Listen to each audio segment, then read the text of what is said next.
A partir de meados do século XVIII, com a Revolução Industrial, aumentou muito a poluição do ar.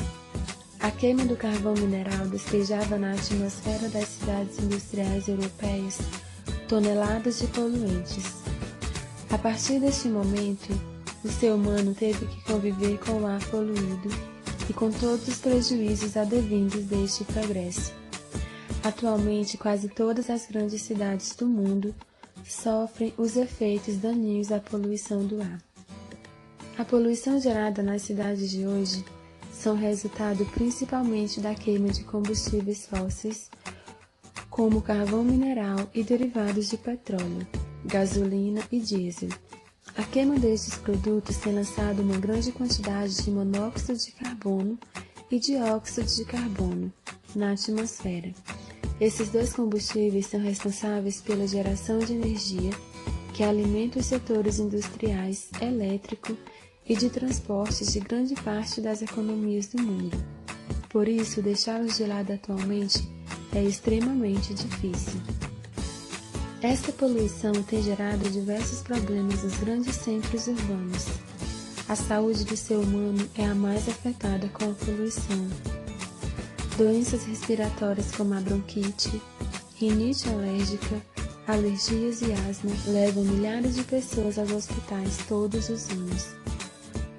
Outros problemas de saúde são irritação na pele, lacrimação exagerada, infecção nos olhos, ardência na mucosa da garganta e processos inflamatórios no sistema circulatório, quando os poluentes chegam à circulação. A poluição também tem prejudicado os ecossistemas e o patrimônio histórico e cultural em geral.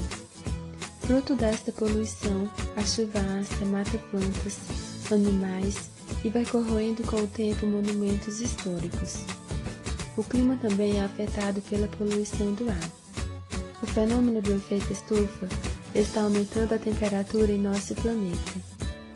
Os gases poluentes formam uma camada de poluição na atmosfera, bloqueando a dissipação do calor. Dessa forma, o calor fica concentrado na atmosfera, provocando mudanças climáticas. Futuramente, pesquisadores afirmam que poderemos ter a elevação do nível de água dos oceanos, provocando o alagamento de ilhas e cidades litorâneas. Muitas espécies animais poderão ser extintas e tufões e maremotos poderão ocorrer com mais frequência. No entanto, as atividades humanas têm provocado a poluição do solo. Fato extremamente prejudicial para todos nós. A produção exagerada de lixo é uma das principais responsáveis pela poluição do solo. Durante o processo de decomposição de restos de alimento, ocorre a produção de gases e de chorume, que é um líquido extremamente poluente e com forte odor. O solo possui uma grande importância para o crescimento das plantas, pois ele é o meio natural mais importante para o desenvolvimento de todas as plantas. O solo possui um papel muito importante para a produção de biomassa, mas ele também desempenha demais funções ecológicas. O solo serve como regulador do ciclo bioquímico, ciclo hidrológico. Ele também é um recurso natural que precisa ser valorizado, preservado e conservado. Ele é constituído por partículas de minerais orgânicas, água, ar, organismos vivos. Suas principais atividades são a decomposição da matéria orgânica, produção de humus, ciclagem de nutrientes e energia fixada de nitrogênio atmosférico, entre outros. O uso do solo é o conjunto das atividades, por processos individuais de produção e reprodução de uma sociedade, por sobre uma aglomeração urbana, assentados sobre localização individualizadas combinadas com seu padrão do ponto de vista da regulação espacial. Quando o solo não recebe o tratamento adequado, ele perde suas propriedades naturais e acaba se tornando infértil para a sua conservação, Algumas medidas podem ser tomadas, como conservação de vegetação, combate à erosão e reflorestamento. Também não jogar papéis no chão e entre outros. A água é um bem precioso e cada vez mais tema de debates no mundo todo. O uso irracional e a poluição de fontes importantes, rios e lagos, podem ocasionar a falta de água doce muito em breve, caso nenhuma providência seja tomada. Este milênio que está começando apresenta o grande desafio de evitar a falta de água. Um estudo recente da revista Science, julho de 2000, mostrou que aproximadamente 2 bilhões de habitantes enfrentam a falta de água no mundo. Em breve, poderá faltar água para irrigação em diversos países, principalmente nos mais pobres.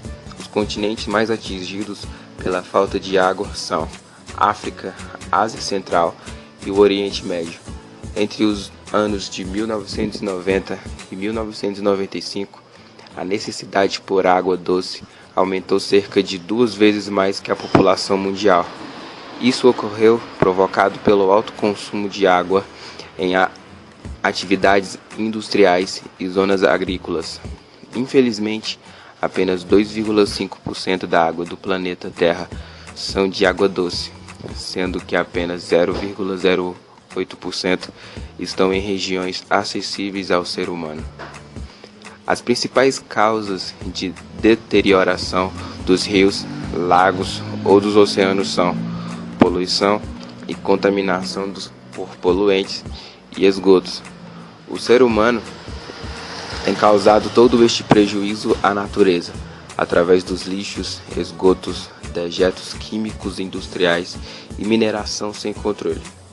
Em função destes problemas, o governo preocupado tem incentivado a exploração de aquíferos, grandes reservas de água doce subterrâneas.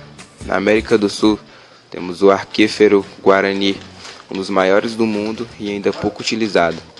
Grande parte das águas deste aquífero situa-se em subsolo brasileiros. Estudo da Comissão Mundial de Água e de outros organismos internacionais demonstram que cerca de 3 bilhões de habitantes em nosso planeta estão vivendo sem o mínimo necessário de condições sanitárias.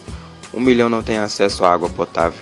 Em virtude desses graves problemas, espalham-se diversas doenças como diarreia, esquistossomose, hepatite e febre tifoide, que matam mais de 5 milhões de seres humanos por ano, sendo que um número maior de doentes sobrecarregam os precários sistemas de saúde destes países.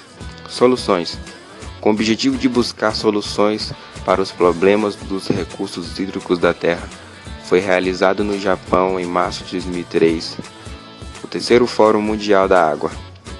Políticos, estudiosos e autoridades do mundo todo aprovaram medidas e mecanismos de preservação dos recursos hídricos. Estes documentos reafirmam que a água doce é extremamente importante para a vida e saúde das pessoas e defende que, para que ela não falte no século XXI, alguns desafios devem ser urgentemente superados. O atendimento das necessidades básicas da população, a garantia do abastecimento de alimentos, a produção dos ecossistemas e mananciais e a administração de risco e valorização da água, a divisão dos recursos hídricos e a eficiente administração dos recursos hídricos. Dicas de economia de água. Feche bem as torneiras, regule a descarga do banheiro, tome banhos curtos, não gaste água lavando carros ou calçadas. Reutilize a água para diversas atividades. Não jogue lixo em rios e lagos. Respeite as regiões de mananciais. Não jogar lixos em rios, praias, lagos, etc. Não descartar óleo de fritura na rede de esgoto. Não utilizar agrotóxicos e defensivos agrícolas em áreas próximas à fonte de água. Não lançar esgoto doméstico em córregos. Não jogar produtos químicos, combustíveis ou detergentes nas águas. Embora muitas soluções sejam buscadas em esferas governamentais e em congressos mundiais, no cotidiano, todos podem colaborar para que a água doce não falte. A economia e o uso racional da água devem estar presentes nas atitudes diárias de cada cidadão. A pessoa consciente deve economizar, pois o desperdício de água doce pode trazer drásticas consequências no futuro um pouco distante.